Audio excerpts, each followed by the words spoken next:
അമ്മാസ് കിച്ചണിലേക്ക് എല്ലാ കൂട്ടുകാർക്കും സ്വാഗതം. ഇന്ന് നമ്മൾ തയ്യാറാക്കാൻ പോകുന്നത് കണവ തോരനാണ്. അതിനുള്ള കണവ നമ്മൾ ഇതാണ്ട് കഴുകി വൃത്തിയാക്കി എടുത്തിട്ടുണ്ട്. ഇത് നമുക്ക് ചെറുതായിട്ടൊന്ന് അരിഞ്ഞെടുക്കാം. ചെറിയ പീസായിട്ട് ഇങ്ങനെ കീറിയെടുത്ത് ചെറുതായിട്ട് അരിയാം. റിങ്ങായിട്ട് വേണമെങ്കിൽ നമുക്ക് അരിഞ്ഞെടുക്കാം. നമ്മുടെ ഇഷ്ടം പോലെ നമുക്ക് അരിഞ്ഞെടുക്കാം. ഇപ്പം ഞാൻ ചെയ്യുന്നത് ഇങ്ങനെയാണ്. ഇതെല്ലാം നമുക്കൊന്ന് വൃത്തിയായിട്ട് അരിഞ്ഞ് മാറ്റിയെടുക്കാം. കണവ നമ്മൾ ചെറുതായി അരിഞ്ഞെടുത്തിട്ടുണ്ട്. ഇനി ഇതിലിട്ട് നമുക്ക് 1/4 ടീസ്പൂൺ മഞ്ഞൾപ്പൊടി, ഇത് വേവിച്ചെടുക്കാനുള്ള ഉപ്പ് കൂടി ചേർത്ത് മിക്സ് ചെയ്ത്, വെള്ളമൊന്നും ഒഴിച്ചിട്ടില്ല ഞാൻ കേട്ടോ. ഇത് നല്ലതുപോലെ മിക്സ് ചെയ്തിട്ടുണ്ട്. അടുപ്പത്ത് വെച്ച് നമുക്ക് ലോ ഫ്ലെയിമിൽ 10 മിനിറ്റ് വേവിച്ചെടുക്കാം, അടച്ചു വെച്ച്. കണവ തോരനുള്ള അരപ്പ് നമുക്ക് തയ്യാറാക്കാം. അതിന് 1 ടീസ്പൂൺ പെരിഞ്ജീരകം, 1 ടീസ്പൂൺ കുരുമുളക്. പെരിഞ്ജീരകവും കുരുമുളകും നമ്മൾ ക്രഷ് ചെയ്തെടുത്തിട്ടുണ്ട്. അതിലേക്ക് നമുക്ക് 3 ടേബിൾ സ്പൂൺ തേങ്ങ ചിരകിയതിട്ട് കൊടുക്കാം.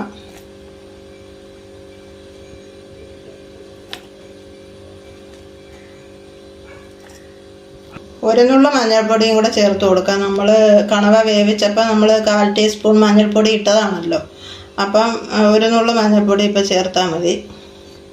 1/4 ടീസ്പൂൺ മല്ലിപ്പൊടി, 1 ടീസ്പൂൺ മുളക് പൊടി. പൊടികളെല്ലാം ചേർത്ത് ചതച്ചെടുത്തിട്ടുണ്ട്. കണവ തോരൻ വെക്കാൻ വേണ്ടി നമ്മുടെ ചട്ടി ചൂടാക്കിയിട്ടുണ്ട്. 2 ടീസ്പൂൺ വെളിച്ചെണ്ണ ഒഴിച്ച് കൊടുക്കാം. എണ്ണ ചൂടായി വന്നിട്ടുണ്ട്. നമുക്കിനി കടുക് ഇട്ട് കൊടുക്കാം. കടുക് പൊട്ടിയിട്ടുണ്ട്. നമുക്ക് ഇഞ്ചിയുടെ പേസ്റ്റ് ഇട്ട് കൊടുക്കാം. ഇതിനകത്ത്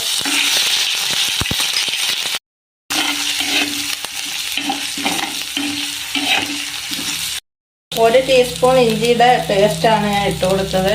ഇതിലോട്ട് നമുക്ക് 5-8 വെളുത്തുള്ളി അരിഞ്ഞത് ചേർത്ത് കൊടുക്കാം. പേസ്റ്റാക്കി വേണമെന്നവർക്കിടാം. ഞാനിപ്പോൾ പേസ്റ്റാക്കിയിട്ടില്ല. 3-4 പച്ചമുളക് ചെറുതായി അരിഞ്ഞത് ഇട്ട് കൊടുക്കാം. 20 കൊച്ചുള്ളി ചെറുതായി അരിഞ്ഞത് ഇട്ട് കൊടുക്കാം.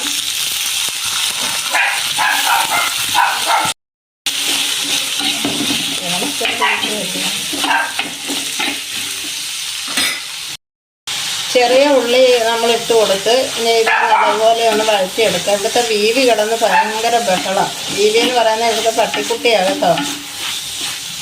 അവൾ എന്നെ കൊണ്ട് വീഡിയോ ചെയ്യിക്കാതെ കിടന്ന് ബഹളം നിൽക്കുക. ഉപ്പും കൂടെ നമുക്ക് ചേർത്ത് കൊടുക്കാം. മറ്റേ കണവയ്ക്കകത്ത് നമ്മൾ കുറച്ച് ഉപ്പിട്ടതാണല്ലോ.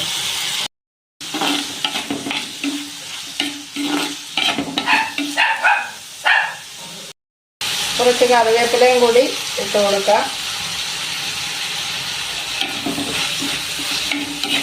ഉള്ളി കഴണ്ടി വന്നിട്ടുണ്ട്. ഇതിലോട്ട് നമുക്ക് ചതച്ച് വെച്ചിരിക്കുന്ന അരപ്പ് ചേർത്ത് കൊടുക്കാം. ഞാൻ ചെറിയ ഉള്ളി എടുത്തെന്ന് വിചാരിച്ച് നിങ്ങൾ ഈ ഉള്ളി തന്നെ വേണമെന്നില്ല, സവാള ചേർക്കാം.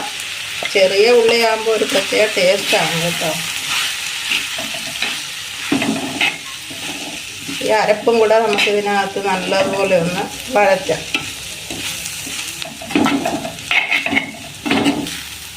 നമ്മൾ നേരത്തെ വേവിച്ച് വെച്ചിരിക്കുന്ന കണവ ഇതിനകത്തോട്ട് ഇട്ട് കൊടുക്കാം. നല്ലതുപോലെ വെന്തിട്ടുണ്ട്.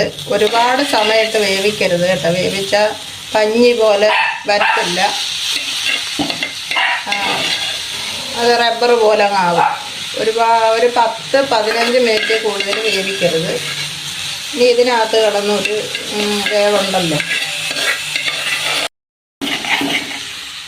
ഇതിനെ നമുക്കെല്ലാം കൂടെ മിക്സ് ചെയ്യാം.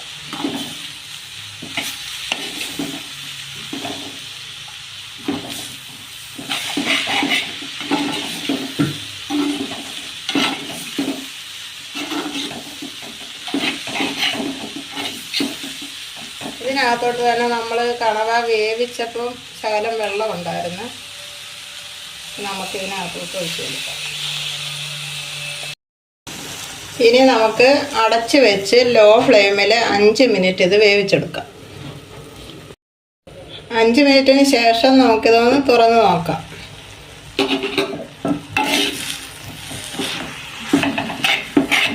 വെള്ളമെല്ലാം വറ്റി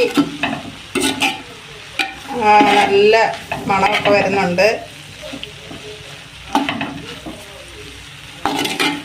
ഉപ്പൊക്കെ പാകത്തിനുണ്ട് കേട്ടോ. ഇത് 1/2 കിലോ കണവയാണ് ഞാൻ എടുത്തത്. അതിൻ്റെ ഉള്ളിയുടെ അളവുകളും തേങ്ങയുടെയും മസാലയുടെ എല്ലാം അളവ് ഞാൻ പറഞ്ഞതാണ് കറക്റ്റ് കേട്ടോ. ഈ അളവിൽ കൂടിയാൽ അതിന് ടേസ്റ്റ് വ്യത്യാസം വരും.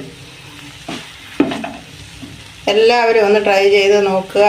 സൂപ്പറാണ്. കുറച്ച് കറിവേപ്പിലയും കൂടെ ഇട്ട് കൊടുക്കാം.